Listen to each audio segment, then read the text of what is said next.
अस्सलामु अलैकुम वरहमतुल्लाहि वबरकातुहू। बिस्मिल्लाहिर्रहमानिर्रहीम। अल्हम्दुलिल्लाहि रब्बिल आलमीन वल आक़िबतु लिल मुत्तक़ीन वस्सलातु वस्सलामु अला सय्यिदिल अंबियाइ वल मुरसलीन सय्यिदिना व इमामिना व नबिय्यिना मुहम्मदिन व अला आलिहि व अस्हाबिहि व मन वालाहि अजमईन, अम्मा बाद। अल्हम्दुलिल्लाह, अल्लाह रब्बुल इज़्ज़त के फ़ज़ल व करम से आज हमारा 22वां पारा है और चंद एक मामलात की वजह से ये क्लास रात को हो रही है। तो आप सब मेरे जो तुलबा हैं उनसे दरख्वास्त है कि मेरे वालिद मोहतरम के लिए ज़रूर सेहत की दुआ करें, सेहत और आफ़ियत की। और वो बीमार होने के बावजूद एतकाफ़ में भी बैठ गए हैं, तो उनके लिए दुआ की दरख्वास्त है। दूसरी ये चीज़ है कि मेरे अपने ज़ाती मामलात के लिए भी मुझे आपकी दुआओं की बहुत ज़रूरत है, तो ज़रूर मुझे अपनी दुआओं के अंदर याद रखा कीजिए। जी जी।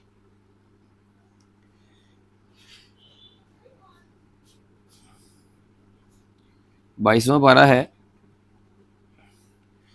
21वें पारे के आखिर में हम सूरत अहज़ाब की आयत नंबर 35 तक पढ़ चुके हैं और आयत नंबर 35 तक जो हमने पढ़ा था तो अज़दवाज मुतहरात के बारे में बात हो रही थी कि आपने अपनी अज़दवाज को अल्लाह रब्बुल इज़्ज़त ने जो उन्हें अल्लाह के रसूल की इताअत पर मुज्तमे किया और आपकी अज़दवाज को मुखातिब करके इन पर इनकी जो मनसबी ज़िम्मेदारियाँ हैं, जो इनकी ज़िम्मेदारियाँ इन पर आयद की गई हैं अल्लाह के रसूल के साथ निस्बत रखने की वजह से, उनका तज़किरा किया गया है कि अगर इनके मामलात अल्लाह के नबी सल्लल्लाहु अलैहि वसल्लम के साथ होने की वजह से बड़े हैं, तो इसी तरह से उनकी ज़िम्मेदारियाँ भी बहुत ऊँची हैं। अगर वो अपनी ज़िम्मेदारियाँ अदा करेंगी तो इनके लिए बहुत बड़ा अजर है, लेकिन अगर ये कोई हुक्म उदूली करेंगी तो इसकी सज़ा भी उन्हें आम लोगों से हट कर और आम लोगों से ज़्यादा मिलेगी। फिर इसके बाद 22वें पारे के अंदर अज़दवाज मुतहरात से खिताब करते हुए ये फरमाया जा रहा है कि तुम आम औरतों की तरह नहीं हो। या निसा अन्नबी लस्तुन्ना कअहदिम मिनन निसाई, ए नबी की बीवियों, ए नबी की औरतों, तुम आम औरतों की तरह नहीं हो, तुम नबी करीम सल्लल्लाहु अलैहि वसल्लम का घराना हो, तुम्हें इस बात का पास रखना होगा।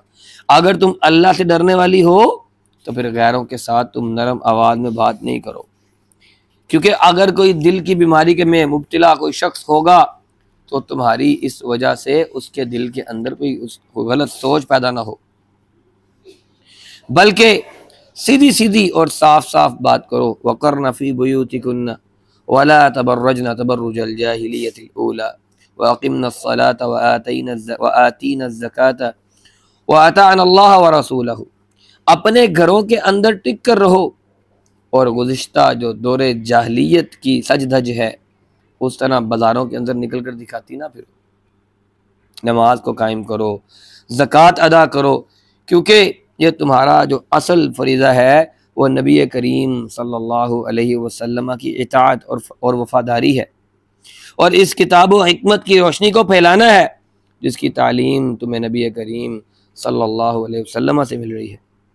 इसलिए इनका शायान शान बात यह है, उनके शायान शान बात सिर्फ वही दुरुस्त है कि जिसके अंदर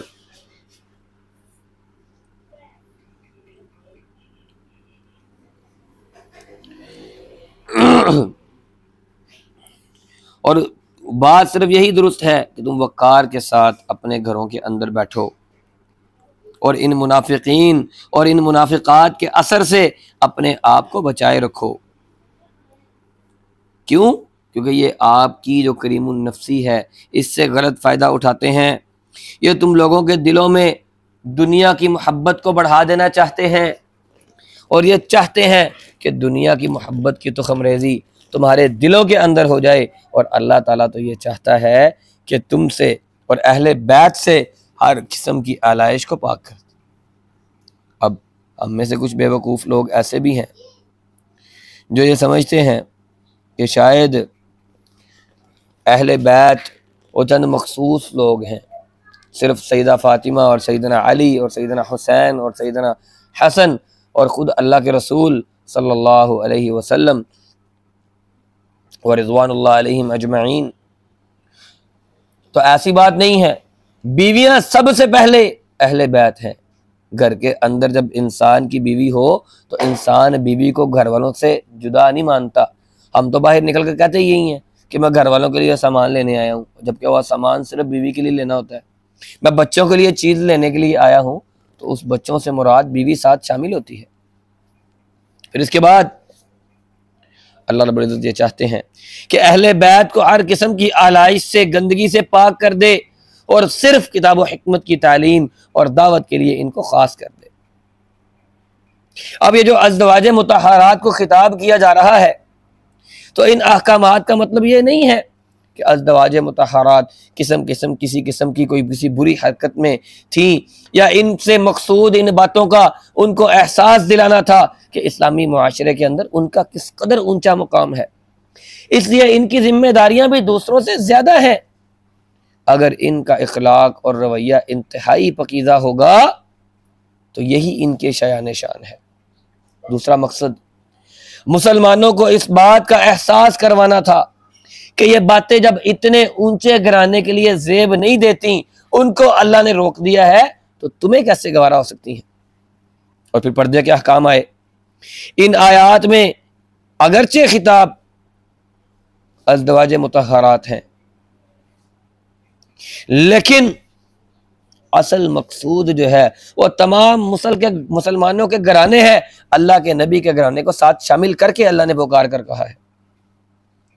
जब नबी के घराने से इस किस्म की पाकीज़ा और तर्ज जिंदगी की इब्तिदा होगी तो फिर बाकी सारे मुसलमान घरानों की जो ख़वातीन होंगी वो खुद उनकी तकलीद करेंगी, क्योंकि यही घर इनके लिए नमूने की हैसियत रखता है। मैं आम तौर पर ख़वातीन को कहा करता हूँ जो पूछती हैं कि जी चेहरे का पर्दा जो है वो कितना ज़रूरी है या किस तरह से करना है, तो मैं कहता हूँ कि अल्लाह के रसूल के घराने को, या अय्युहन नबी कुल लिअज़वाजिका व बनातिका व निसाइल मुस्लिमीन युदनीना अलैहिन्ना मिन जलाबिबिहिन, कि तीन तबकों को, तीन ग्रोहों को पुकारा गया है। अल्लाह के रसूल की बीवियाँ, अल्लाह के रसूल की बेटियाँ और आम मुसलमान ख़वातीन। उन दो तबक़ात के साथ तीसरा तबका मिलाया गया है आम ख़वातीन को। जो औरत पर्दा करना चाहती है वो अपने जहन के अंदर अम्मी आयशा सिद्दीक़ा की शबीह बना ले कि मेरी माँ आयशा सिद्दीक़ा रज़ी अल्लाह अन्हा, जिसकी कसम कुरान खाता है कि इन्नहा सिद्दीक़ा, वो सच्ची है, उसकी शबीह अपने दिमाग में बनाकर सोच ले कि अम्मी आयशा सिद्दीक़ा रज़ी अल्लाह ताला अन्हा किस किस्म का पर्दा करती थी, किस किस्म का पर्दा करती थी, तो उसे पता चल जाएगा कि मुझे किस किस्म का पर्दा करना चाहिए।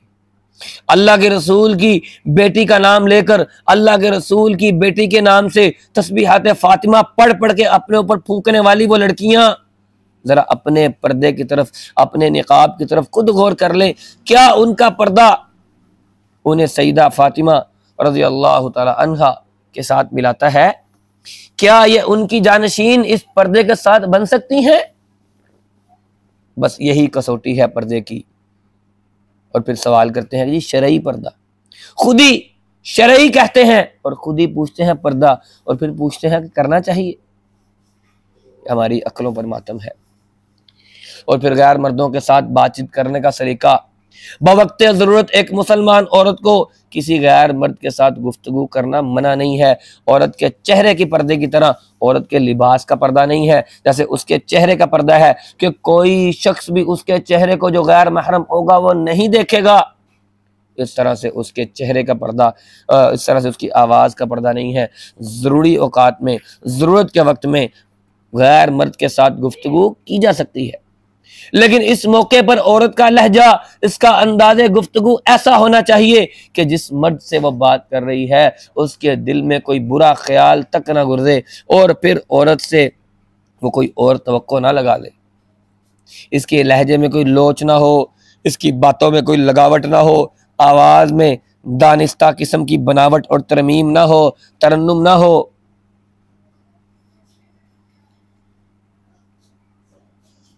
और फिर आवाज़ के अंदर शिरीनी ना हो कि सुनने वाले मर्द के जज्बात को भड़का दे। कई होती हैं औरतें बड़ी आवाज़ बना बना के बोलती हैं, अल्लाह ने यहाँ मना फरमा दिया कि अंदाज़े गुफ्तगू ऐसा होना चाहिए, सीधी और स्पाट बात और सिर्फ काम की बात वो हो जाए, बासलामा। औरत को ज़ेब नहीं देता जिसके दिल में तकवा हो कि वो मर्दों के साथ लगावट बड़ी बातें करे। फिर उसके बाद औरत का असल दायरा अमल उसका घर है। अल्लाह रब्बुल इज्जत का इरशाद है, वह करना फी बुयूतिकुन, ऐ औरतों अपने घर के अंदर टिकी रहो। और बाद अहले लुगत के नज़दीक ये लफ्ज़ जो है ये करार से निकला है और इसके नज़दीक है वक़ार, कि वक़ार के साथ अपने घर के अंदर रहो, अपने घरों में करार पकड़ो, टिकी रहो। और अगर वक़ार से इसका मतलब लिया जाए तो उसका मतलब होगा सुकून से रहो, चैन से बैठो। और दोनों सूरतों में आयत का मंशा ये है, आयत का मतलब ये है, इसका जो असल मतलब है वो क्या है कि औरत का असल दायरा अमल जो है वो उसका घर है और इसको इसी दायरे में रहकर इत्मीनान के साथ, इसी दायरे में रहकर इत्मीनान के साथ अपने फ़राइज़ को सर अंजाम देना चाहिए और बवक्त ज़रूरत ही वो घर से निकले। कुरान मजीद के इस साफ और सरी हुक्म की मौजूदगी में इस बात की कोई गुंजाइश नहीं है कि ये मुसलमान औरतों को जो ये कौंसलों और पार्लियामेंटों का जो मेंबर बनाया जाता है और फिर ये बैरून खाना जो सोशल सरगर्मियों के अंदर दौड़ती फिरती नज़र आती हैं और ये औरत मार्च और पता नहीं कौन कौन से मार्च, हम इसको बिल्कुल दुरुस्त नहीं समझते। हाँ, जहाँ पर इनका काम है वो नर्सिंग है, वो डॉक्टरी है, वो उस्तादा हैं, वो औरत पायलट भी हैं, कोई मुमानियत नहीं है। अल्लाह रब्बुल इज़्ज़त ने उसका दायरा कार मखसूस कर दिया है, उसको अपने दायरा कार में रहते हुए जिस अंदाज में मुल्क व कौम की दीन की खिदमत करने का मौका मिले वो करे। सईदा अम्मारा जैसी और सईदा खौला जैसी और सईदा खंसा जैसी मिसालें हमारे सामने मौजूद हैं। सईदा फातिमा जैसी ये मैदान जंग के अंदर निकलती थीं, जख्मियों को पानी पिलाती थीं, ये जख्मियों की मरहम पट्टियाँ करती थीं। इनका दायरा अमल जो औरत जिस काबिल है वो उस काबिल काम करे, इसमें कोई हर्ज नहीं है। फिर इसके बाद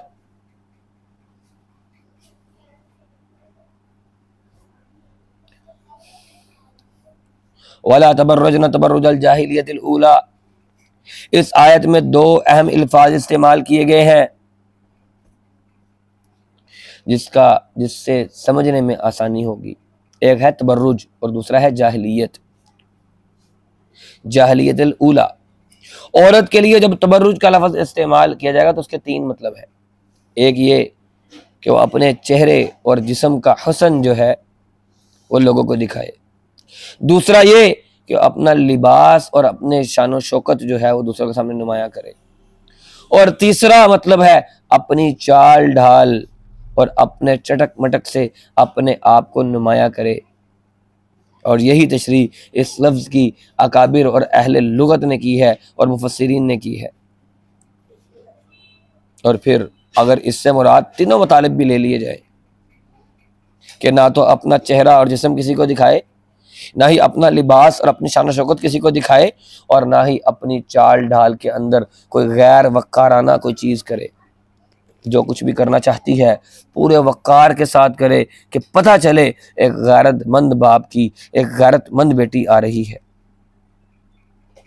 एक गैरतमंद भाई की एक गैरतमंद बहन आ रही है। इसका सर वक़ार के साथ ऊंचा हो और इसका अंदाज वक़ार वाला हो। कोई मर्द इसकी तरफ देखे तो शर्मिंदा हो कि उसकी नज़रें झुक जाएं कि उसने देखा किसकी तरफ है।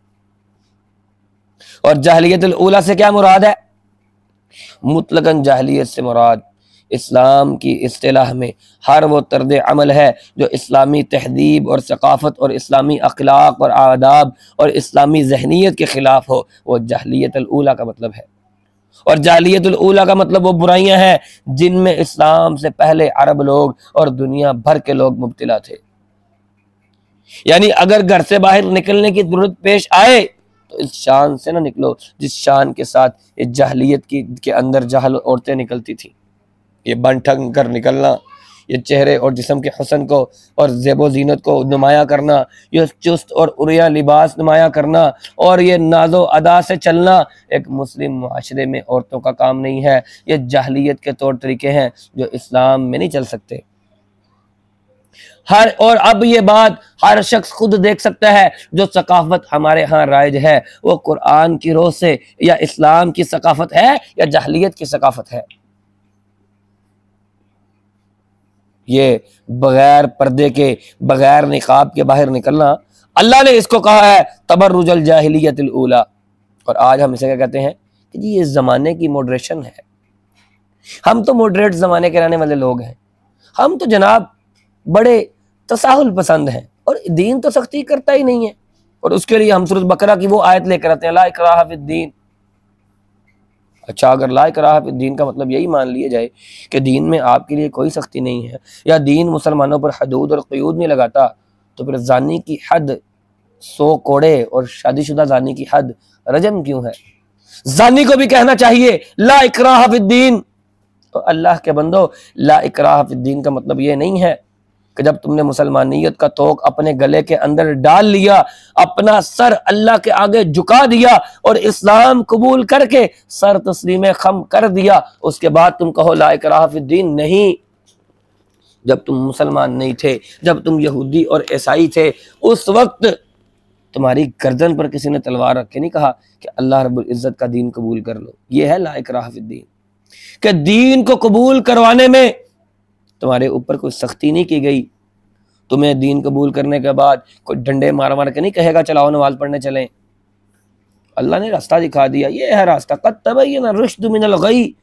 अल्लाह ने अंधेरों से हिदायत का नूर निकाल कर सामने रख दिया कि यह है मेरा रास्ता जो मेरे नबी की जुबान से निकला, जो इस किताब के हुरूफ से निकलकर तुम्हारे पास आ चुका है। अब तुमने इसको पकड़ना है, तुम्हारी मर्जी है, ला इकराहा फिद्दीन। लेकिन जब दीन के और शरीयत की हदूद और क़यूद को तुम क्रॉस करोगे तो अल्लाह ने उसके लिए चोर का हाथ काटने का हुक्म दिया है, जानी को कोड़े और रजम करने का हुक्म दिया है, कत्ल करने वाले की गर्दन उड़ाने का हुक्म दिया है।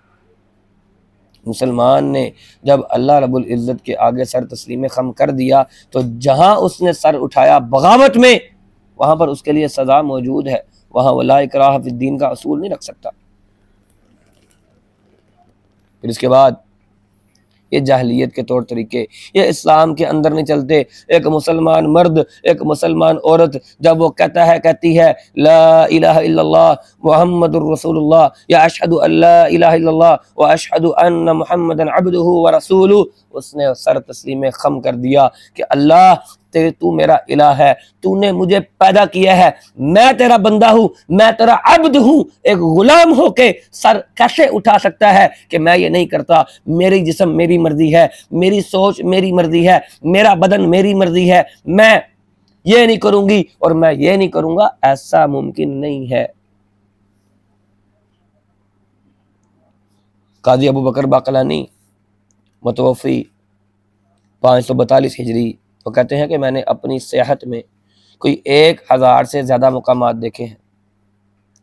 नाबिलस की औरतों से बढ़ के पाक दामन किसी और इलाके में औरतें नहीं पाई गईं। इनके दरमियान मैं महीनों ठहरा रहा, शहर में कभी चलती फिरती नजर नहीं आई। सिर्फ जुमा के दिन जुमा की नमाज के लिए निकलती थीं और नमाज के बाद फिर अपने घरों में दाखिल होती थीं।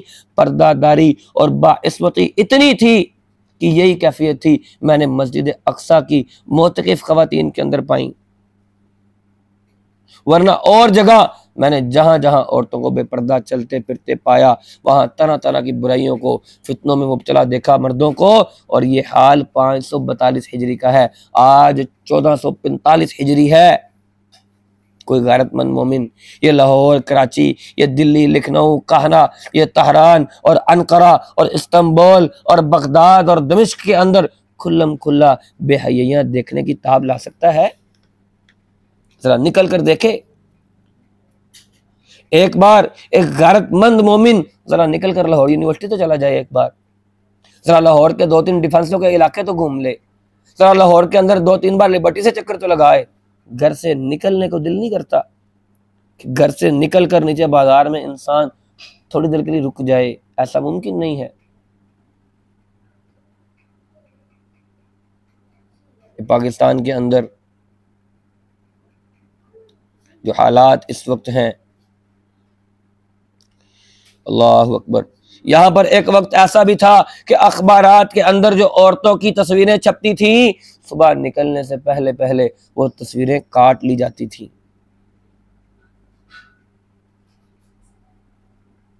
कि ये इलाके अच्छे इलाके हैं, यहाँ पर अखबारात के अंदर ख़वातीन की तस्वीर नहीं जानी चाहिए। पर अब क्या हाल है? हमारी कौन सी चीज ऐसी है जो औरत के नाचने के बगैर बिकती हो?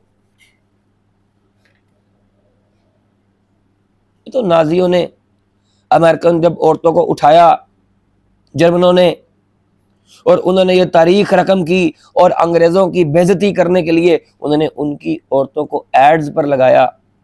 और एड भी किसकी? कुश्तियों की एड, जिसके अंदर वो बोर्ड उठाकर बोलती round number 1, round number 2, round number 3। जरा हिस्ट्री निकाल कर देख लें। उससे पहले आपको औरत की जीनत और औरत की तजलील इस तरह से नहीं मिलेगी। और फिर आज का ज़माना ये है, हमारी जहनीत ऐसी बना दी गई है, हमारी पत्ती बिकनी है तो औरत के डांस के साथ, हमारा बिस्किट बिकना है तो औरत के डांस के साथ, हत्ता के मर्दों के लिए जो दाढ़ी की सुन्नत को काटने के लिए जो रेजर बिकना है वो भी औरत के साथ बिकना है। ये हमारी जहनीत की इंतहाई दर्जे की पस्ती है जो मैं आज आपके सामने रख रहा हूँ।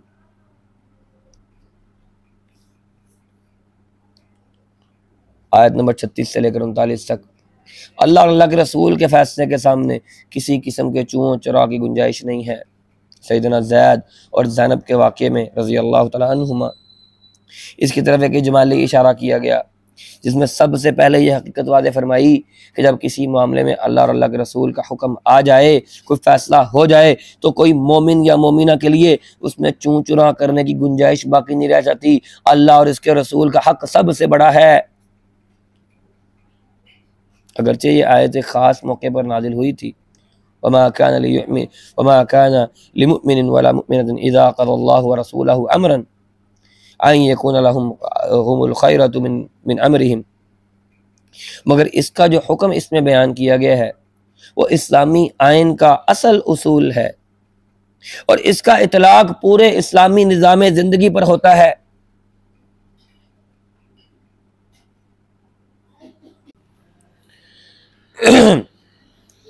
अब इस आयत के अंदर जो हुक्म बयान किया गया है वो इस्लामी आइन का असलुल उसूल है और इसका इतलाक पूरे इस्लामी निज़ाम ज़िंदगी पर होता है। और इसकी रोह से किसी मुसलमान फ़र्द, किसी कौम या किसी इदारे के लिए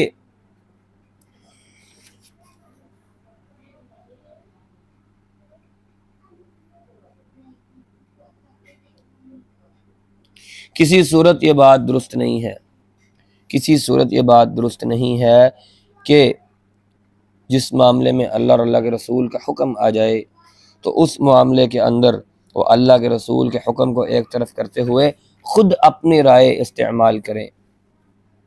मुसलमान होने के मायने ये हैं कि अल्लाह और अल्लाह के रसूल के आगे अपने आज़ादाना इख्तियारात इस्तेमाल न किए जाएं। किसी शख्स का या किसी कौम का मुसलमान होना वो अपने लिए है और इस इख्तियार को महफूज रखना, ये दोनों एक दूसरे की नफ़ी करते हैं। जब आप मुसलमान हैं, मैं मुसलमान हूँ, तो हमारे पास कोई इख्तियार नहीं है कि हम ये समझें कि हम ज़िंदगी के अंदर कोई अपनी चीज़, कोई अपने मानी अपने मतलब के साथ बयान कर सकते हैं, नहीं। जब अल्लाह और अल्लाह के रसूल की बात आ गई तो फिर उसके बाद कोई इस पर दूसरी बात नहीं कर सकता। तो बात हम ये कर रहे थे कि जब अल्लाह और अल्लाह के रसूल का हुक्म आ जाए तो फिर मुसलमानों को अपने इख्तियारात इस्तेमाल करने का हक नहीं है। जिसे मुसलमान रहना हो उसे लाजिम है कि अल्लाह और अल्लाह के रसूल के हुक्म के सामने झुक जाए, और जिसे ना झुकना हो इसे सीधी तरह यह मानना पड़ेगा कि वो मुसलमान नहीं है। अगर वो नहीं मानेगा और ये चाहे अपने मुसलमान होने का जितना मर्जी ढिंढोरा पीटता रहे, वो खालिक और मखलूक दोनों की निगाह में मुनाफिक है। जब वो अल्लाह के रसूल की बात पर ही खड़ा नहीं हो रहा और अल्लाह के रसूल की बात सुन के उसने किसी बाबे की, किसी पीर की, किसी फकीर की, किसी इमाम की, किसी वली की बात पर लब्बैक कहना है, तो फिर अल्लाह के रसूल की गुलामी के तोक अपने गले में डालने की, फिर उसे ये दावा करने की कोई ज़रूरत नहीं है कि अल्लाह और अल्लाह के रसूल की गुलामी का तोक उसने अपने गले में डाला हो। फिर आयत नंबर 40 में सईदा ज़ैनब रज़ी अल्लाह तआला अन्हा के ज़मन में इस किस्से की वजाहत कर दी गई है कि नबी करीम सल्लल्लाहु अलैहि वसल्लम की कोई नरीना औलाद नहीं है और आप खातिमुन नबिय्यीन हैं। मा कान मुहम्मदुन अबा अहदिम मिन रिजालिकुम वलाकिन रसूलुल्लाह व खातिमुन नबिय्यीन व कान अल्लाहु बिकुल्लि शैइन अलीमा। मोहम्मद रसूलुल्लाह सल्लल्लाहु अलैहि वसल्लम तुम मर्दों में से किसी के बाप नहीं है और आप खातिमुन नबिय्यीन हैं और अल्लाह ताला को हर चीज़ का इल्म है। सूरत अहज़ाब के शुरू में अल्लाह रब्बुल इज़्ज़त ने फरमाया था कि नबी तमाम अहले ईमान के लिए इनकी जानों से ज़्यादा मुक़द्दम है और इनकी बीवियाँ व मोमिनों की माएँ हैं। यहाँ इस अमर की वजाहत कर दी है। ये रिश्ता रूहानी नौइयत का है। जिस्मानी तौर पर तो मोहम्मद सल्लल्लाहु अलैहि वसल्लम किसी मर्द के बाप नहीं हैं, ना सैयदना ज़ैद आपके बेटे हैं, ना उनकी बीवी आपकी बहू है। जब तलाक के बाद अपनी बहू के साथ उनका निकाह नहीं हो सकता, तो वो बहू ही नहीं है तो निकाह क्यों नहीं हो सकता। ये मुनाफिकीन के तमाम तर जो बकवासियात हैं इसका कोई फ़ायदा नहीं है। होता यह है कि अल्लाह के रसूल सल्लल्लाहु अलैहि वसल्लम अपने मुँह बेले बेटे ज़ैद बिन हारिस के साथ, जो कि पहले मक्का के अंदर ज़ैद बिन मोहम्मद के नाम से मशहूर थे जब तक हुक्म नहीं आया था मुतबन्ना बेटों का, जब हुक्म आ गया अल्लाह रब्बुल इज़्ज़त ने मना कर दिया कि इनको इनके बापों के नाम से पुकारो वरना ये तुम्हारे भाई हैं दीनी तौर पर।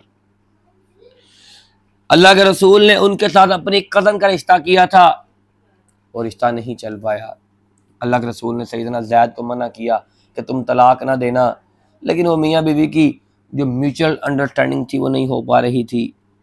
सैयदना ज़ैद ने उन्हें तलाक दे दी और अल्लाह रब्बुल इज़्ज़त ने आसमानों पर उनका निकाह मोहम्मद करीम सल्लल्लाहु अलैहि वसल्लम के साथ कर दिया। अब जब ये निकाह हो गया तो फिर मुनाफिकीन को मौका मिला कि देखें जी ये तो इनका बेटा था और बेटे की बीवी के साथ शादी कर ली है। तो अल्लाह रब्बुल इज़्ज़त ने बता दिया कि ये बेटा नहीं था। मा काना मुहम्मदुन अबा अहदिम मिन रिजालिकुम, तुम मर्दों में से अल्लाह के रसूल किसी के बाप नहीं है, किसी के बाप नहीं है। जब मर्दों के बाप ही नहीं है तो फिर बहू कैसी। तो फिर उनकी बात का उनको जवाब मिल गया। और फिर एक बड़ा लतीफ़ सा इशारा है इस अमर की तरफ कि मनसब नबूवत और ये ख़त्म नबूवत इस कदर हसास है कि आपका कोई बेटा ज़िंदा होता तो इसके बारे में लोगों की अक़ीदत के बाइस लोग नबूवत का एहसास पैदा कर सकते थे। चूँकि आपकी नरीना औलाद बाकी ही नहीं रही, इसलिए आपके मनसब नबूवत के बारे में किसी किस्म की किसी को कोई गलतफ़हमी नहीं रहनी चाहिए। और ये आयत जो है ख़त्म नबूवत के सिलसिले में हुज्जत क़ातिआ की हैसियत रखती है। और इस तरह ये आयत जो तकमील दीन के लिए है, अल यौम अकमलतु लकुम दीनकुम व अतममतु अलैकुम निअमती व रज़ीतु लकुमुल इस्लाम दीना। आज अल्लाह ने तुम पर दीन को मुकम्मल कर दिया है। जिस तरह दीन मुकम्मल होने के बाद इस दीन के अंदर कोई अलिफ भी जमा नहीं कर सकता, इसी तरह मोहम्मद करीम सल्लल्लाहु अलैहि वसल्लम की नबूवत को मुकम्मल होने के बाद कोई नबी किसी सूरत नहीं आ सकता।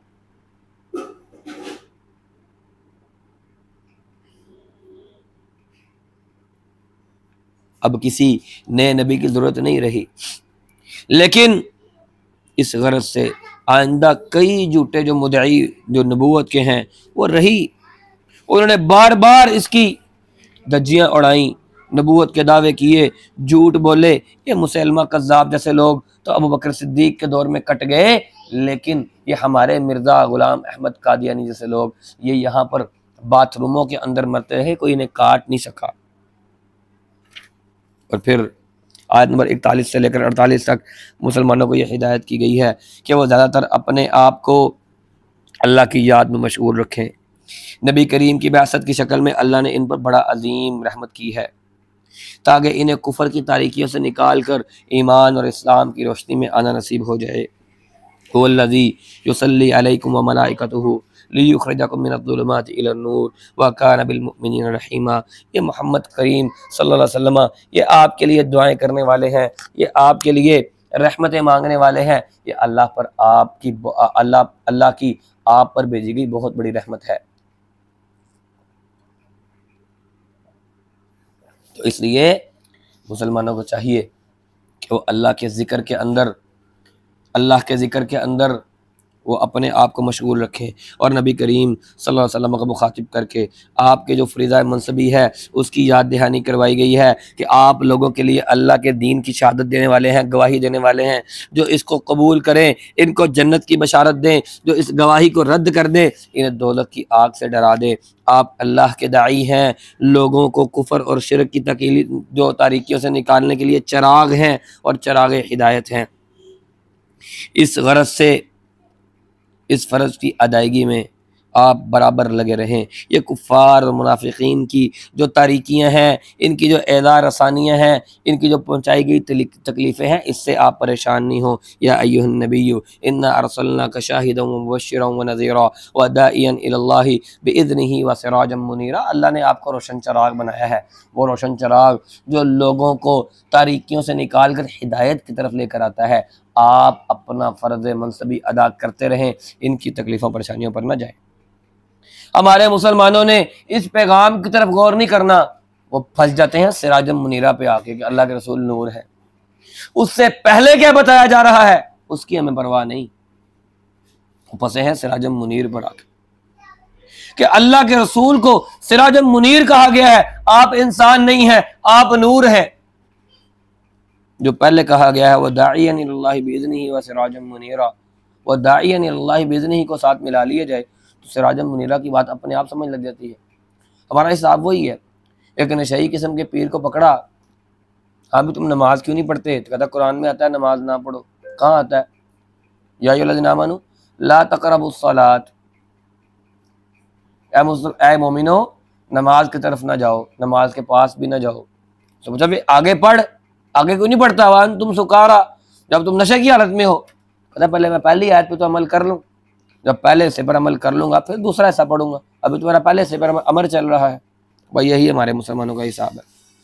फिर आगे तलाक, इद्दत और निकाह के ज़मन में अल्लाह रब्बुल इज़्ज़त ने आयत नंबर 49 से लेकर 52 तक कुछ इरशादात यहाँ फरमाए हैं कि तलाक के बारे में एक हुक्म दिया गया है कि मुजर्रद निकाह के बाद औरत को छूने से पहले पहले अगर तलाक दी जाए तो औरत पर कोई इद्दत नहीं है। निकाह हुआ है, अभी औरत के साथ ताल्लुक़ कायम नहीं हुआ और उसको तलाक दे दी है, तो भाई ऐसी सूरत में उस पर कोई इद्दत नहीं है।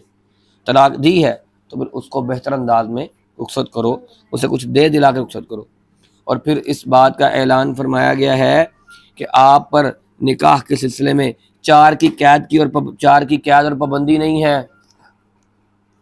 अल्लाह के रसूल के लिए पाबंदी नहीं है कि वो 4 शादियाँ ही कर सकते हैं। मुसलमानों के लिए, आम मुसलमानों के लिए ये पाबंदी है कि वो 4 ही कर सकते हैं, 4 से ज़्यादा शादियाँ नहीं कर सकते। और जिससे मकसूद ये था कि नबी करीम सल्लल्लाहु अलैहि वसल्लम की जो घरेलू ज़िंदगी है पुरसुकून रहे।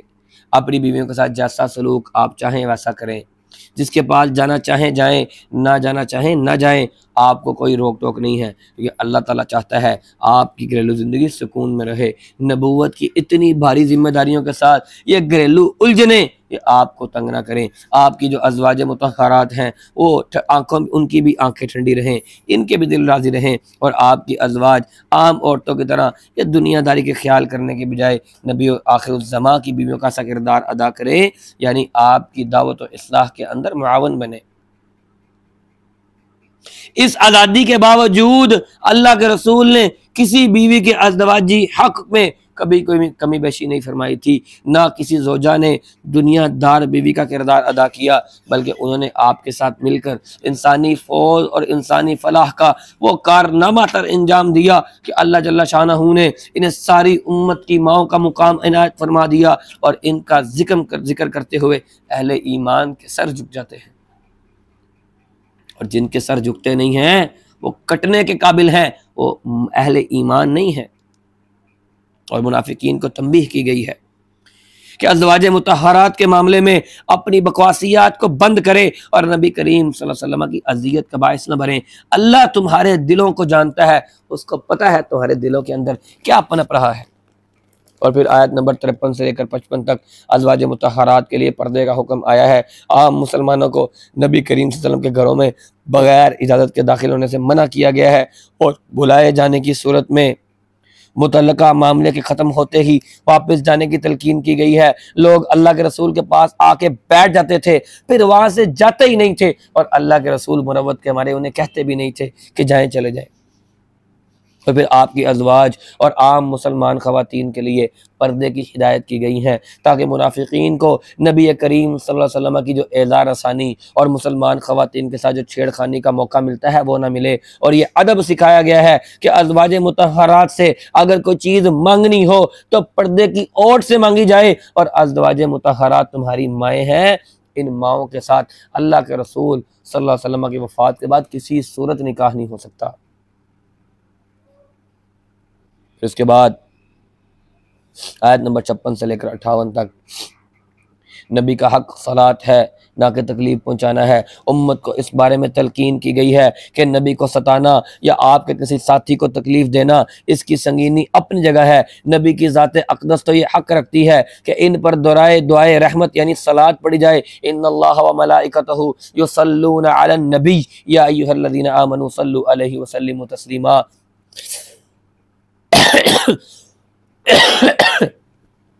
उस वक्त मुसलमान जिन हालात से गुजर रहे थे, इस हुक्म से इनके लिए बड़ी तसल्ली और दुश्मनों के लिए बड़ी खौफनाक वार्निंग थी कि दुश्मन तो आप पर आए वक्त वो झूठे इल्ज़ामात लगा रहे थे, आप पर अटैक कर रहे थे, जबकि अल्लाह और इसके फरिश्ते मोहम्मद कौनैन सल्लल्लाहु अलैहि वसल्लम पर दुरूद भेजते हैं। क्या अल्लाह से भी कोई जीत सकता है? अल्लाह सलामती भेज रहा है मोहम्मद करीम सल्लल्लाहु अलैहि वसल्लम पर, और तुम चाहते हो अल्लाह के रसूल हार जाएं। अल्लाह का दुरूद भेजने का मतलब ये है कि वो आपकी तारीफ़ फरमाता है, आपके काम में बरकत फरमाता है, आप पर बड़ा मेहरबान है, बड़ा शफीक है, और आप पर मुसलसल और मुस्तकिल रहमत भेजता ही रहता है। और फरिश्तों में आपके दुरूद का मतलब ये है कि वो आपसे हद दर्जा मोहब्बत करते हैं, वो आपका एहतराम करते हैं, और आपके हक़ में अल्लाह से दुआए खैर करते रहते हैं, आपकी मदद के लिए, आपकी नुसरत के लिए हर वक्त वो कमर बस्ता रहते हैं। और अहले ईमान का दुरूद पढ़ना वो अल्लाह रब्बुल इज़्ज़त की तरफ से आपकी शान में बुलंदी के लिए है, और मुकाम महमूद के वसीला की तलबी के लिए है। और ये याद रहे कि दुरूद भेजने में जो चीज़ बुनियादी हैसियत रखती है वो ये है कि आदमी अल्लाह से आपके हक़ में रहमत की दरख्वास्त करे, क्योंकि अल्लाह ही आपको मुकाम और मर्तबे के पहचानता है कि अल्लाह के रसूल का असल मुकाम और असल मर्तबा क्या है। इस तरह ये जो आप पर बराह रास्त दुरूद भेजा जाता है, अस्सलातु वस्सलामु अलैका या रसूलल्लाह, किसी इंसान की क्या मजाल है कि वो डायरेक्ट कांटा फिट करे। इंसान के लिए, एक मुसलमान के लिए इतनी बात ही काफी है कि वो अल्फाज दोहराए जो उसे अल्फाज लिसान मोहम्मद करीम सल्लल्लाहु अलैहि वसल्लम की ज़ुबान से सिखा दिए गए हैं, क्योंकि ये वही अल्फाज हैं जो अल्लाह के रसूल को मुमिनीन को सिखाने के लिए अल्लाह रब्बुल इज़्ज़त ने हुक्म दिया है। अल्लाहुम्मा सल्लि अला मुहम्मद व अला आलि मुहम्मद कमा सल्लैता अला इब्राहीम व अला आलि इब्राहीम इन्नका हमीदुम मजीद। अल्लाहुम्मा बारिक अला मुहम्मद व अला आलि मुहम्मद कमा बारकता अला इब्राहीम व अला आलि इब्राहीम इन्नका हमीदुम मजीद। एक इंसान की क्या हैसियत है कि वो अपने पास से अल्फाज घड़ के अल्लाह के रसूल पर दरूद भेजे, जबकि अल्लाह के रसूल ने खुद दरूद के अल्फाज सिखाए हैं। इसके बाद आयत नंबर 59 से लेकर आयत नंबर 62 तक अहले ईमान औरतों को अल्लाह ने पर्दे का हुक्म दिया है। पर्दे के कुछ अहकामात सूरत नूर के अंदर बयान हुए हैं। इस सूरत में सूरत अहज़ाब के अंदर इस बाब की तकमील कर दी गई है कि ये मुफ्सिदीन, ये शरीर लोग, ये मुनाफिकीन को आखिरी धमकी है कि अगर वो अपनी शरारतों से बाज न आए तो बहुत जल्द इनका कला कमा करने के लिए आखिरी हिदायत नाजिल हो जाएंगी, फिर इन्हें कहीं जाए पनाह नहीं मिलेगी। और ए नबी की बेटियों, ए नबी की बीवियों, ए नबी की बेटियों और मुसलमान औरतों, ए नबी इनसे फरमा दीजिए अपने ऊपर अपनी चादरों को लटका लें। ये ज़्यादा मुनासिब तरीका है जिससे वो पहचानी जाएंगी कि हाँ ये पहचानी गई हैं, ये मुसलमानों की घराने की औरतें हैं, इनके पीछे एक गैरतमंद बाप है, इनके पीछे एक गैरतमंद भाई है, इनके पीछे एक गैरतमंद शोहर और बेटा है। अगर इनको तंग किया गया तो इनके जो वारिस हैं वो आएंगे और आकर हमारी गर्दनें भी उड़ा सकते हैं। ये है यहाँ पहचाने जाने से मतलब। और हमारी औरतें कहती हैं देखें जी कहा जा रहा है पहचानी जाएं, तो चेहरे ही नहीं खुले होंगे तो पहचानी कैसे जाएंगी। और चेहरे तो पहले ही खुले थे, उन्हीं को ढांपने के लिए तो कहा गया कि अपने ऊपर से चादरें डाल लें। जब ऊपर से चादर डाली जाए तो सर के बाद सबसे पहली चीज छुपती है ना, वो चेहरा होता है। और आज हमारे दरमियान इख्तलाफ मौजूद है कि जनाब चेहरे का पर्दा करना है कि नहीं करना। ज़रा अपने जहन के अंदर शबीह बना लें कि सईदा आयशा सिद्दीक़ा पर्दा कैसा करती थी और उनका चेहरा गैर महरमों को कितना नजर आता था। ज़रा अपने दिमाग के अंदर शबीह बनाएं कि सईदा फातिमा ज़ोहरा रज़ी अल्लाह ताला अन्हा, अल्लाह के रसूल की बेटी सईदा ज़ैनब उम्मे कुलसूम और सईदा रुकैया, अल्लाह के रसूल की बेटियां रिज़वानुल्लाह अलैहिम अजमाइन, इनके बारे में क्या गुमान है, कैसा पर्दा करती होंगी जब अल्लाह ने हुक्म दिया अपनी चादरों को सरों के ऊपर से लटका लो, तो इन्होंने चादरें चेहरे पर नहीं लटकाई होंगी। आज मुसलमानों की औरतें दावा तो करती हैं सईदा आयशा की वारिस होने की, दावा तो करती हैं खौला और खंसा की वारिस होने की, और पर्दे की बारी आती है तो चूके चुनाचे अगर मगर और लेकिन वेकिन, और फिर पर्दे भी इतने स्टाइलिश, रंग भी ऐसे भड़कीले कि पर्दे का तो दूर दूर तक उसमें नाम ही नहीं बचता। और कहा जाए कि जी पर्दा जो है बुर्का काला पहन लें, निकाब काला पहन लें, स्कार्फ की जगह पर खुली चादर ले लें, तो कहते हैं जी ये रंगमना थोड़ी है। और अल्लाह की बंदियों, ये पर्दा करवाया था इसलिए कि तुम्हारी ज़ेबो ज़ीनत और तुम्हारी शान और शौकत जाहिर ना हो, तुम घरों के अंदर जो करना चाहो करो, जब बाहर निकलती हो पता चलना चाहिए एक गैरतमंद घर की एक गैरतमंद बेटी जा रही है जिसकी तरफ उठने वाली निकाह अदब और शर्म के साथ झुक जाती है, और तुमने पर्दा करने के बावजूद अपने बुरके को ऐसा भड़कीला बनाया है, अपने सिकाफ को ऐसा तेज रंग का बनाया है कि वो निगाहें जो झुकनी चाहिए थी वो घर तक तुम्हारे कदमों से लेकर सर तक जायजा लेते हुए तुम्हें छोड़ कर आती हैं। ये इस्लामी शरीयत का मकसूद नहीं था। या अय्युहन नबिय्यु कुल लिअज़वाजिका व बनातिका व निसाइल मुस्लिमीन युदनीन अलैहिन मिन जलाबिबिहिन, ये इसका मिस्दाक ये नहीं था कि मर्दों की निगाहें तुम्हें घर तक छोड़ के आए। फिर उसके बाद आयत नंबर 63 से लेकर 69 तक क़यामत के बारे में याद दहानी करवाई गई है कि इसको बहुत दूर न समझो, समझो कि तुम्हारे सर पर खड़ी है और इस दिन कोई किसी के काम नहीं आएगा। ये गुमराह लीडर ये उस दिन अपने पैरोकारों पर और ये इनके पैरोकार इनके ऊपर लानत भेजेंगे, और अल्लाह के रसूल के ख़िलाफ़ ये प्रोपेगेंडा करने वाले लोग, इन मुनाफिकीन को तंबीह की गई है कि इन यहूद की तकलीद न करो जिन्हें सैयदना मूसा ने सैयदना मूसा अलैहिस्सलाम को जिन यहूद ने कदम कदम पर तकलीफ़ें पहुँचाई थी। फिर आगे अल्लाह के नबी की तौहीन करने वालों पर लानत की गई है कि वो लानत के मुस्तहिक हैं। फिर उसके बाद आयत नंबर 70 से लेकर 73 तक कामयाबी का असूल बयान किया गया है कि सही रवश तो यह है कि अल्लाह से डरते रहो, अल्लाह के रसूल की हर बात पर समेअना व अताअना का नारा लगाते रहो। अल्लाह तुम्हारे अमाल को सुधार देगा, अल्लाह तुम्हारे गुनाहों को बख्श देगा, और यही वो असल रास्ता है, यही असल कामयाबी है। और आखिर में अल्लाह रब्बुल इज़्ज़त ने इस अजीम अहद और अमानत की याद दहानी करवाई है जिसका तमाम मखलूक़ात में से जिसको सिर्फ इंसान को उसका अहल बनाया गया है। ये किताब, ये कुरान, ये शरीयत, और इस अहद और अमानत पर इंसान का जो सबसे बड़ा जो शर्फ है वो उसका इंसान के ऊपर उसका इन्हिसार है। अगर वो इसके हकूक़ अदा कर सके तो इससे ज़्यादा ऊंचा और कोई नहीं है, और अगर वो इसमें नाकाम हो जाए तो इससे बड़ा बदकिस्मत भी कोई नहीं है। आगे सूरत सबा शुरू होती है। ज़रा 2 मिनट का मुझे टाइम दें, मैं ज़रा पानी शानी पी लूँ, गला मेरा तंग कर रहा है। मैं दोबारा आता हूँ आपके पास। जी अबू सयाब भाई, आगे सूरत सबा शुरू हो रही है। सूरत सबा मक्की सूरत है और इसमें 54 आयात हैं और इसके 6 रुकू हैं। सूरत का नाम सूरत की आयत नंबर 15 से लक़द काना लिसबइन फ़ी मस्किनिहिम आयतुन, यहाँ से लिया गया है। और इसका नुज़ूल मक्का मुकरमा के इस दौर में हुआ है कि अभी उस वक्त जुल्म और जुल्म की शिद्दत में इतनी ज़्यादा तंगी नहीं आई थी, शिद्दत नहीं आई थी। अभी सिर्फ तज़हीक और इस्तेहज़ा और इल्ज़ामात और वसवसे ये डाले जा रहे थे और इस्लामी तहरीक को दबाने की कोशिशें की जा रही थी। तो इस सूरत का जो मरकज़ी मज़मून है वो तौहीद का इस्बात है, और तौहीद के अलावा दूसरे तमाम जो मतालिब और मज़ामीन हैं वो इसी के तहत हैं।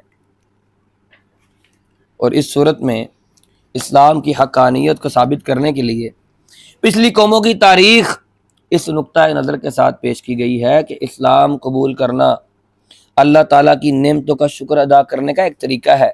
अगर आप चाहते हैं कि अल्लाह की नेमतों का शुक्र अदा किया जाए तो फिर अल्लाह के मुसलमान बंदे बन जाओ। और वो शख्स जो इस्लाम का बागी है वो नाशुक्रा है। और इस पर हर दोनों किस्म के ग्रोहों के लिए नमूना पेश किया गया है कि शुक्रगुजार लोगों के लिए सैयदना दाऊद और सुलेमान अलैहिस्सलाम का किरदार पेश किया गया है, और कौम सबा के उरूज और जवाल को बतौर गवाही पेश किया गया है कि जो बागी होते हैं उनका हशर क्या होता है। और इस सूरत के अंदर कुफ़ार के इन एतराज़ात का जवाब दिया गया है जो नबी करीम सल्लल्लाहु अलैहि वसल्लम की दावत और आखिरत और आपकी खुद जो नबूवत थी उस पर तंज करते थे और तमस्खर उड़ाते थे और बेहुदा किस्म के इल्ज़ाम आप पर लगाते थे। और फिर अल्लाह रब्बुल इज़्ज़त ने दाऊद अलैहिस्सलाम और कौम सबा के किस्से इस गरज के साथ बयान कर दिए गए हैं कि तुम्हारे सामने इनकी तब तारीख़ी मिसालें मौजूद होंगी कि एक तरफ सैयदना सुलेमान और सैयदना दाऊद अलैहिस्सलाम हैं जिनको अल्लाह ने बड़ी बड़ी ताकतें बख्शी, शान और शौकत और हशमत अता की, और इनसे पहले और इनसे बाद वो किसी को कम ही मिली है, मगर इसके बावजूद वो सब कुछ पाकर भी कभी गुरूर के अंदर मुब्तला नहीं हुए, बल्कि वो हमेशा अल्लाह के शुक्रगुजार रहे। और फिर सूरत शुरू होती है, बल्कि फिर कौम सबा एक कौम है जिसे अल्लाह ताला ने अपनी नेमतों से नवाजा, वो फूल गई नेमतों के साथ, और आखिरकार इस तरह अल्लाह ने उसको पारा पारा कर दिया कि अब वो सिर्फ अफसानों में और कहानियों में ही बाकी है। सूरत का आगाज़ होता है बिस्मिल्लाहिर्रहमानिर्रहीम, अल्हम्दुलिल्लाहिल्लज़ी लहू मा फ़िस समावाति व मा फ़िल अर्ज़ि व लहुल हम्दु फ़िल आखिरति व हुवल हकीमुल ख़बीर। आयत नंबर 1 से लेकर 9 तक इस सूरत का आगाज़ इस अमर से होता है कि तमाम तर हम्द और शुक्र का मुस्तहिक वो सिर्फ अल्लाह रब्बुल इज़्ज़त की ज़ात है, क्योंकि आसमान और ज़मीन में जो कुछ भी है सब कुछ इसी का है, और आखिरत में भी तमाम इख्तियार और इक़्तिदार का मालिक वही है, और इसका इल्म हर चीज़ का अहाता किए हुए है। इसलिए ना किसी का कोई अमल इससे मख्फी है और ना कोई इसके यहाँ सिफारिश कर सकेगा। और जो लोग क़यामत के मुनकिर हैं वो सख्त गुमराह लोग हैं।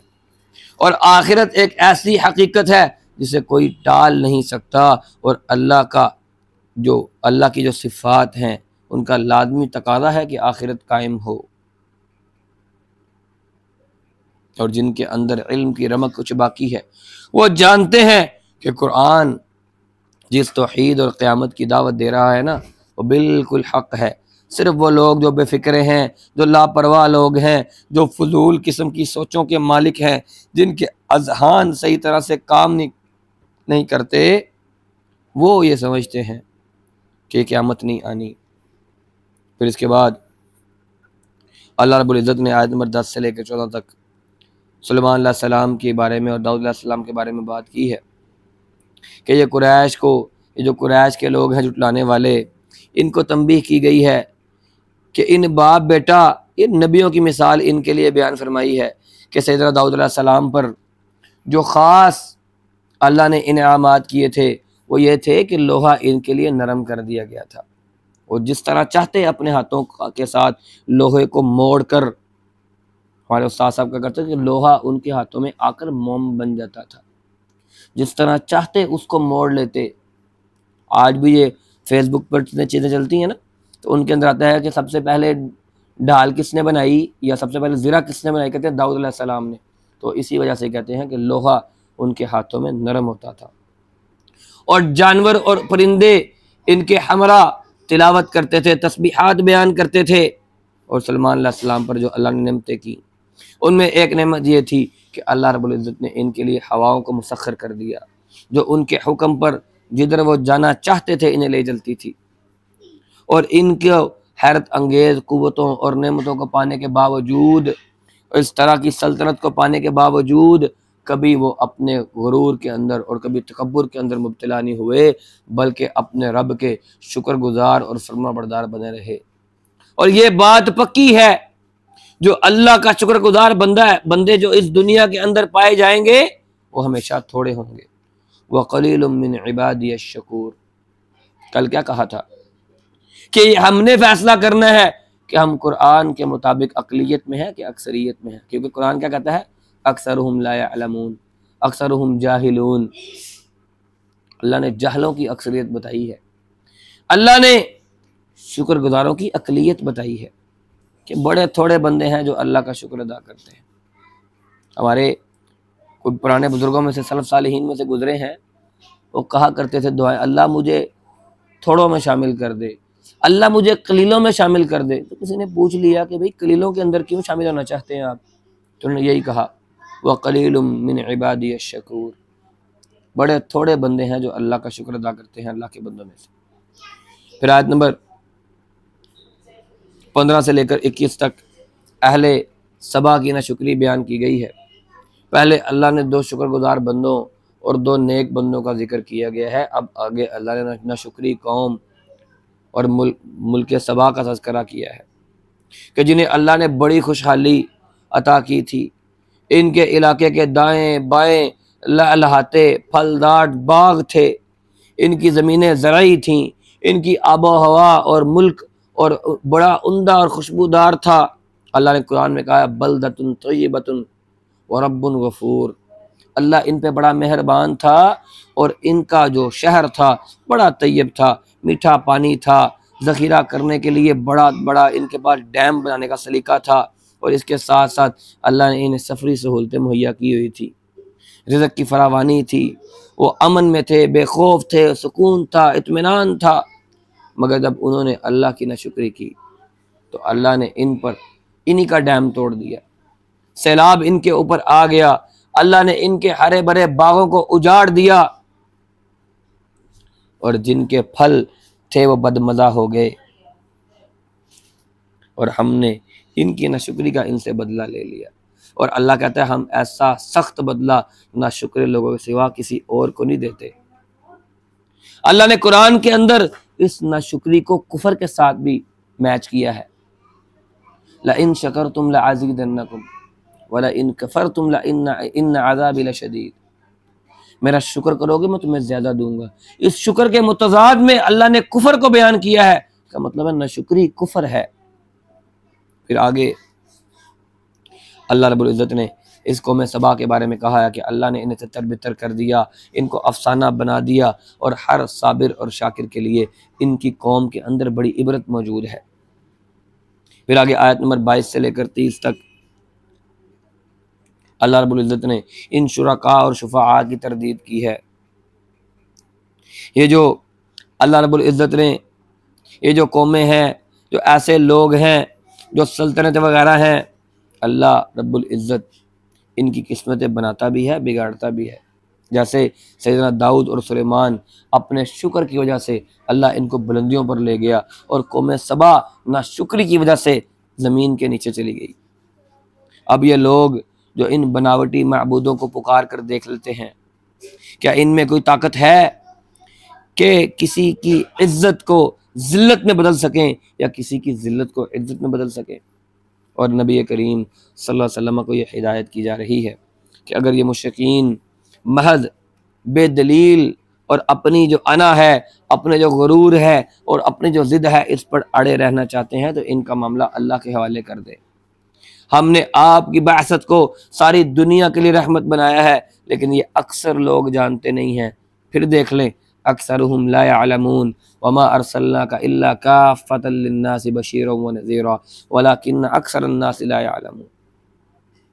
अल्लाह रब्बुल इज़्ज़त ने अल्लाह के रसूल को सारी दुनिया के लिए बशीर और नज़ीर बना दिया, लेकिन अक्सरियत नहीं जानती। इस वक्त दुनिया के अंदर 7.25 अरब 7.5 अरब दुनिया के लोग इस टाइम जिंदा मखलूक मौजूद है, और इसमें से अल्लाह के रसूल का मानने वाले 2.25 अरब हैं। अब इसमें से या 2.5 अरब हैं, इसमें से अहले तौहीद को निकाल लिया जाए ना तो 1 अरब भी नहीं बनते। फिर इसके बाद अल्लाह रब्बुल इज़्ज़त आयत नंबर 31 से लेकर 33 तक लोगों की एक दूसरे पर जो लानत करना है इस पर के बारे में फरमाते हैं कि कमज़ोर और ताकतवर एक दूसरे पर लानत करते हैं। बताया जाता है कि दुनिया में ये लोग बड़ी बड़ी बड़के मारते थे,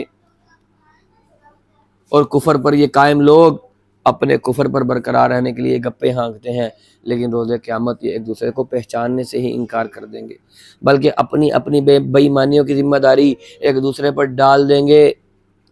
और काश तुम इनका उस वक्त हाल देखो जब ये जालिम अपने रब के हुजूर खड़े हुए एक दूसरे को इल्ज़ाम दे रहे होंगे, और ज़ईफ़ लोग मुतकब्बिरों से कहेंगे अगर तुम ना होते तो हम ज़रूर ईमान ले आते, और मुतकब्बिरीन इन कमज़ोरों को जवाब देंगे कि क्या तुम्हारे पास हिदायत आ जाने के बाद हमने तुम्हें ईमान लाने से रोका था? नहीं, तुम लोग तो खुद मुजरिम थे। ये कमज़ोर लोग मुतकब्बिरों से कहेंगे नहीं, बल्कि तुम्हारा दिन रात का मकर था जो तुम हमें अल्लाह के साथ कुफर करने और उसका शरीक ठहराने से रोकते, जो उसका शरीक ठहराने का हुक्म देते थे। और आखिरकार अज़ाब को देखते ही सबके दिल परेशान हो जाएंगे, ये लोग पशेमान हो जाएंगे, और काफिरों की गर्दनों में हम तोक डाल देंगे, और इन्हें सिर्फ इनके आमाल का बदला इनको दिया जाएगा। और फिर आयत नंबर 34 से लेकर 39 तक दुनिया के अज़ाब के बारे में बात की गई है कि दुनिया में अज़ाब की तरह ये नेमत भी दुनिया के अंदर कभी कभी आजमाइश बन जाती हैं। ये मुनकरीन का इनकार करना, इसका असल सबब यहाँ पर बताया जा रहा है कि इनको इस दुनिया में जो माल और जो मालो जला जो हासिल हुआ है,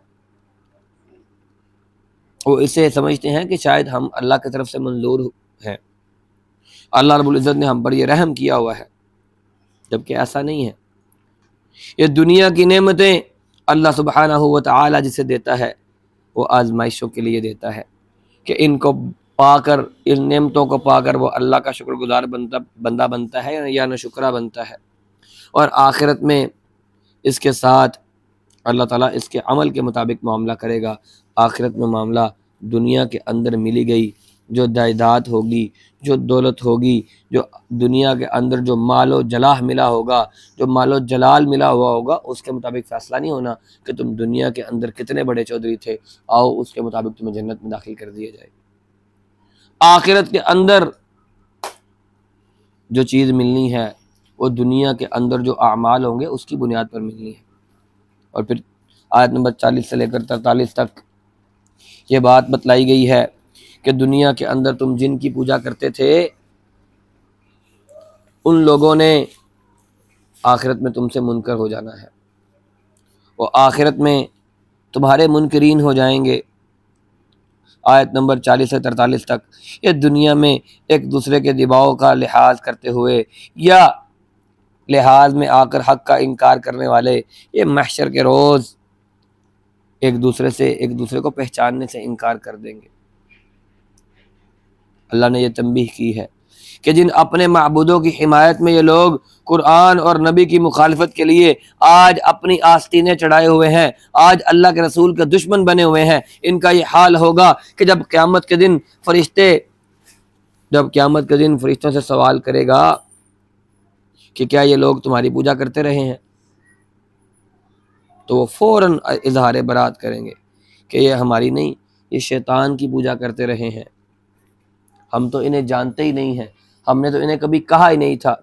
और फिर आगे आयत नंबर 44 से लेकर 54 तक 10 आयत के अंदर अल्लाह ने गौर व फिक्र की दावत दी है, मुनाजरे का असूल बताया है, इस अजीम एहसान की तरफ तवज्जो दिलाई है जो अल्लाह सुब्हानहू व तआला ने इस किताब की सूरत में इन लोगों पर फरमाया है जो इससे पहले किताब से बिल्कुल ना आशना थे, और फिर नहायत नासिहाना अंदाज में इनको मामले पर संजीदगी के साथ गौर करने का फ़ैसला करने की दावत दी है। कुल इन्नमा अइदुकुम बिवाहिदतिन अन तक़ूमू लिल्लाहि मसना,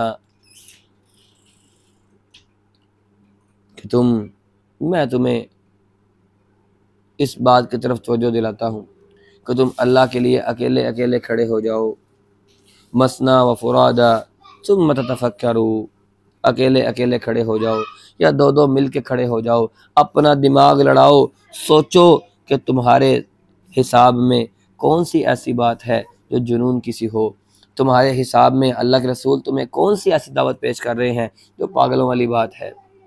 जिस शख्स की अकल और दानिश का तजर्बा तुम सब को हो चुका है, अब इसे तुम मजनून कहने लग गए हो। हट धर्मी और ज़िद की बात तो दूसरी है, मगर क्या वाकई तुम अपने दिलों के अंदर वही कुछ समझते हो जो अपनी ज़ुबानों से कहते हो।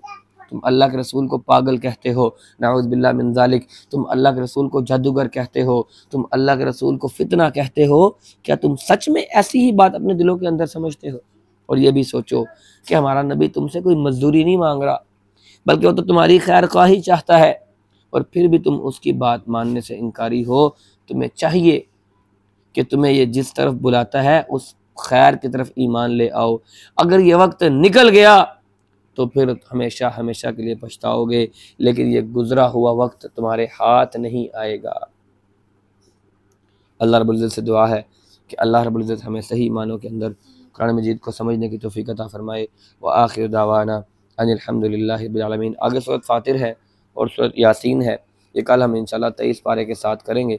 एक तो मैं थक भी ज़्यादा गया हूँ, दूसरा मुझे अपने वालिद के पास जाना है, उनको एतकाफ़ बिठाया था लेकिन बिस्तर गलती से उनका नहीं जा सका, तो उनके पास मुझे जाना है, तो इसलिए मुझे इजाज़त दीजिए। अल्लाह रब्बुल इज़्ज़त हमें सही मानों के अंदर कुरान को समझने की तौफीक अता फरमाए। आज ताक रात है, 21वीं रात है, और ये ज़रूरी नहीं है, ये मत ख्याल कीजिए कि अल्लाह रब्बुल इज़्ज़त की रहमत आज की रात कम है। अगर आज ताक रात ना भी हो तब भी रमज़ान की रात है, रमज़ान की घड़ी है, ये बख्शने की रात है। लैलतुल क़द्र मिल गई तो 1000 रात का अजर है, लेकिन ये नहीं है जो लैलतुल क़द्र के अलावा की रातें हैं उसमें कोई अजर नहीं मिलना, या उसमें क़यामुल लैल करना कोई मना है, इस्तिग़फ़ार करना मना है। आज की रात भी अल्लाह रब्बुल इज़्ज़त ने आसमान दुनिया पर उतरना है, अल्लाह ने आकर पुकारना है कि कौन है जो बख्शिश तलब करने वाला है, कौन है जिससे कोई चीज़ चाहिए वो मुझसे ले लो। तो मेरे भाइयों मेरी बहनों, अल्लाह के लिए ये रात ज़ाया ना करना। रमज़ान की बस अब ये 9 रातें या 8 रातें बाकी रह गई हैं। अल्लाह के लिए जोड़ लो अपने आप को। अल्लाह के रसूल अपने आप को बांध लिया करते थे, अपने अहलो अय्याल के साथ जुड़ जाया करते थे, खुद भी जागते उन्हें भी जगाते, इन 10 रातों के अंदर खम ठोंक कर अल्लाह की इबादत करते। तो चलें कम अज़ कम हर रात 2-4 नफल लाजिम पढ़ लो, हर रात कोई आधा पौना सपारा एक सपारा लाजिम पढ़ लो, अल्लाह से इस्तिग़फ़ार कर लो, अल्लाह की तस्बीहात बयान कर लो, जितने अज़कार आते हैं बैठ कर तसल्ली के साथ कुछ 2-2.5 घंटे लगा कर टका कर उन पर अमल कर लो और फिर अल्लाह से माफ़ी मांग लो, अल्लाह के हज़ूर गिड़गिड़ा लो, अल्लाह के हज़ूर अपने आप को पेश कर दो, सर झुका दो, अल्लाह के वो बंदे बन जाओ कि अल्लाह आज तेरी चौखट पर जो सर लगा दिया है, अल्लाह ये बख्शिश लिए बगैर मैंने उठाना नहीं है। अपनी सारी तकलीफ़ें अल्लाह के सामने पेश कर दो, अपने सारे दुख वो अल्लाह के दरबार में रख दो, अपने सारे दर्द वो अल्लाह की रहमत के साए के अंदर डाल दो, फिर देखो सुबह कैसी होती है। लैलतुल कद्र की रात हुई तो मुयस्सर आ जाएगी, जो कुछ भी इस रात में किया वो मल्टीप्लाई हो जाएगा 1000 रातों के साथ, और उससे भी ज़्यादा, कितना ज़्यादा, अल्लाह की रहमत को जितना ज़्यादा मतलूब होगा उतना हो जाएगा। और अगर मल्टीप्लाई ना भी हुआ तो भाई मेरे, बहन मेरी, रहमत की रात तो फिर भी है, रमज़ान की रात तो फिर भी है, अल्लाह ने इसका अजर ज़्यादा वैसे भी देना है। फिर क्या हुआ अगर 1000 रात वाली रात आज ना भी हुई तो, और क्या पता सुबह उठें तो सूरज इसका मदम सा हो, सूरज की शुआएं, सूरज की किरणें आहिस्ता आहिस्ता और ठंडी ठंडी सी दुनिया की तरफ चल रही हों, और हम सुबह पछताएं कि क्या पता रात लैलतुल कद्र की रात थी। तो इसलिए रातों को ज़ाया मत करें, रातों को ज़ाया मत करें, और सिर्फ ताक रातें ही नहीं, जुफ्त रातें भी रमज़ान की रातें हैं, मत छोड़ो इनको। इसके अंदर नवाफिल का सवाब बेहतरीन अंदाज में फ़र्ज़ों के तक पहुँच जाता है, और फ़र्ज़ों का जवाब पता ही नहीं है उसका अजर कहाँ तक जाना है। कोई इस तरह की बात नहीं है कि नवाफिल का अजर फ़र्ज़ों वाला मिलता है, ये तो अल्लाह की रहमत है। अल्लाह किसी को जितना मर्ज़ी बढ़ा कर देना चाहे दे दे। एक आम बंदे को आम दिनों के अंदर एक नेकी 1 से 10 गुना और 10 गुना से 70 गुना तक मिल सकती है, और फिर अल्लाह उसको चाहे तो 700 गुना तक बढ़ा दे। अल्लाह की रहमत है, और अल्लाह अजर देने में कंजूस नहीं है। मत डरना इस बात से कि अजर कम मिलेगा। आज की रात भी खम ठोंक कर खड़े हो जाओ, 2 रकतें ऐसी पढ़ लो जिन 2 रकतों के अंदर अल्लाह के सिवा किसी और की बात दिलो दिमाग के अंदर ना हो, जिसके अंदर कोई दुनियावी हिसाब किताब तुम्हारे दिमाग और दिल के अंदर ना चल रहा हो। किसकी चुगलियाँ, किसकी बातें, किसकी तकलीफ़ें, किसकी परेशानियाँ, सब दिमाग से एक तरफ निकाल के, दिमाग को बिल्कुल ब्लीच के साथ धो के अल्लाह के हजूर खड़े होकर ये 2 रकतें भी पढ़ ली गई ना, और अगर आज की रात लैलतुल कद्र की रात हुई तो वो 2 रकतें ही 1000 प्लस के साथ मल्टीप्लाई हो जाएंगी। और अगर ऐसा ना भी हुआ तो अजर तो अल्लाह ने रमज़ान वाला देना ही है, और उस अजर की भी कोई इंतहा नहीं है। तो इसलिए आज की रात तिलावत को अपना मकबूल बनाना है, सदका लाजमी करना चाहिए, वो अभी कर लें तो बेहतर है, नहीं करना तो सुबह कर लीजिएगा, लेकिन इन 10 रातों के अंदर ये मशवरा ज़रूर मानें। हर दिन हर रात सदका करें, हर दिन रात में नवाफिल का अहतमाम करें, हर रात के अंदर कुरान की तिलावत का अहतमाम करें, अज़कार का, तस्बीहात का, तहलीलात का, फिर उसके बाद तकबीरात का। एक आम जिक्र है सुबहानल्लाहि वल्हम्दुलिल्लाहि ला इलाहा इल्लल्लाहु वल्लाहु अकबर, जितनी कसरत से होता है पढ़े। सुबहानल्लाहि व बिहम्दिही सुबहानल्लाहिल अज़ीम, जितनी कसरत से होता है पढ़े। अकेली सुबहानल्लाहि व बिहम्दिही सिर्फ 100 बार पढ़ने की जो हैसियत है, जो इसका अजर है कि समंदर की झाग के बराबर भी अगर अमल हुए, गुनाह हुए, अल्लाह ताला उनको माफ़ कर देगा।